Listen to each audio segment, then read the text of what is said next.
Et Tinc, c'est une plateforme de SVOD,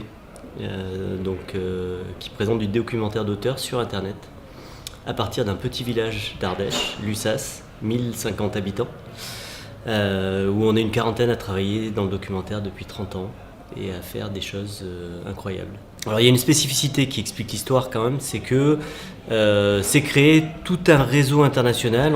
À partir de Lussas, se sont mis en place des formations avec l'idée que un peuple, pour continuer à avancer, doit produire des images sur elle-même. Et le problème, c'est que les images, notamment en Afrique où on a commencé, c'était souvent les Américains, les Européens qui les produisaient. Donc l'idée de faire des formations, de former des réalisateurs, de former des producteurs, et de faire en sorte qu'il y ait des films qui soient faits, réalisés et produits sur place.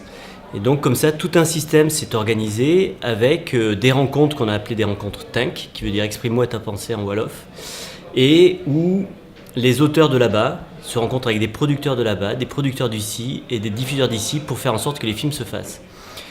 Les films se font maintenant. Notre gros problème, c'est que dans les années 90, les télévisions finançaient ces films. Elles ne le font plus. On le fait avec des télévisions locales et on s'est dit qu'il fallait des nouveaux diffuseurs, réinventer une économie. C'est pour ça qu'on a créé Tinc.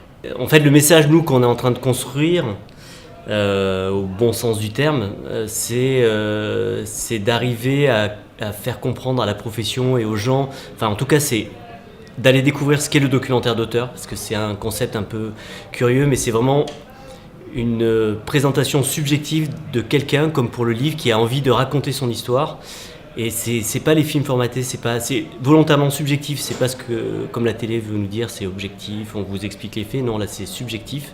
C'est une belle histoire, c'est du cinéma, donc d'aller découvrir ça et de nous soutenir. Et notamment, nous, on essaie de passer un message aux gens qui disent c'est super ce que vous faites, c'est abonnez-vous, c'est un acte militant, pour nous permettre d'atteindre les 10 000 et de faire en sorte que demain, on puisse coproduire 50 à 100 films dans notre petit village.